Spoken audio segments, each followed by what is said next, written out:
आजादी के संघर्ष और महात्मा गांधी के रांची से जुड़ाव की गवाह है लाल रंग की ये फोर्ड कार। रांची के बापू कुटीर में 1927 मॉडल की फोर्ड कन्वर्टेबल कार आज भी सहेज कर रखी गई है। ये वही कार है जिससे महात्मा गांधी 1940 में रामगढ़ अधिवेशन में भाग लेने रांची से गए थे। उनके सफर में सहभागी बने थे रांची के राय साहब लक्ष्मी नारायण।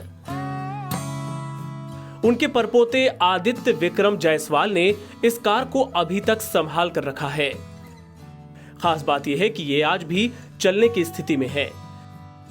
आदित्य ने बताया कि सिर्फ बापू ही नहीं बल्कि लाल बहादुर शास्त्री, डॉक्टर राजेंद्र प्रसाद और जाकिर हुसैन जैसी कई बड़ी शख्सियतों ने उस वक्त इस कार में सवारी की थी।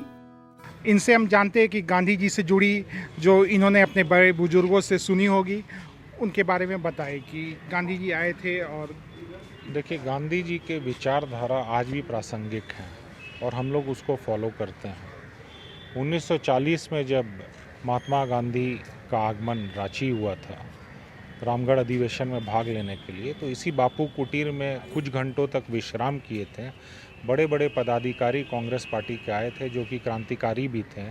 यहाँ पे एक मीटिंग हुआ था।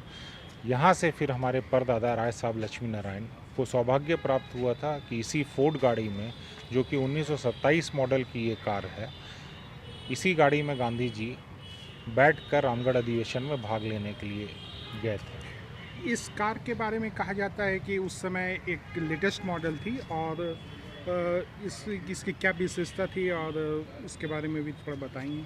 देखिए, 1927 मॉडल की ये फोर्ड कंपनी की, हेनरी फोर्ड कंपनी की ए मॉडल की ये कार है। उस ज़माना में इंपोर्ट करवाए थे हमारे परदादा, जो कि ब्रिटिश कंपनी द्वारा इंपोर्ट किया जाता था, कलकत्ता से इंपोर्ट होकर आई थी। और उस ज़माने में क्रूज़ कंट्रोल इस गाड़ी में है, हाथ में एक्सीलरेटर है। एक स्पीड में आप सेट कर दीजिए, उसी स्पीड में ये गाड़ी चलेगी, जो आज क्रूज़ कंट्रोल के नाम पे नए नए गाड़ी में आता है। उस ज़माने में इस गाड़ी में उपलब्ध थी ये, और बहुत ही ऐतिहासिक गाड़ी है।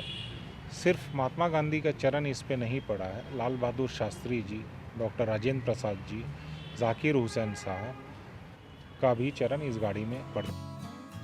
कांग्रेस के रामगढ़ अधिवेशन के दौरान महात्मा गांधी जब रांची आए थे तो जायसवाल परिवार के इसी आवास पर उनका स्वागत किया गया था। बाद में इसे बापू कुटीर में तब्दील कर दिया गया। उनसे जुड़ी यादों को यहां बहुत ही सलीके से सहेज कर रखा गया है।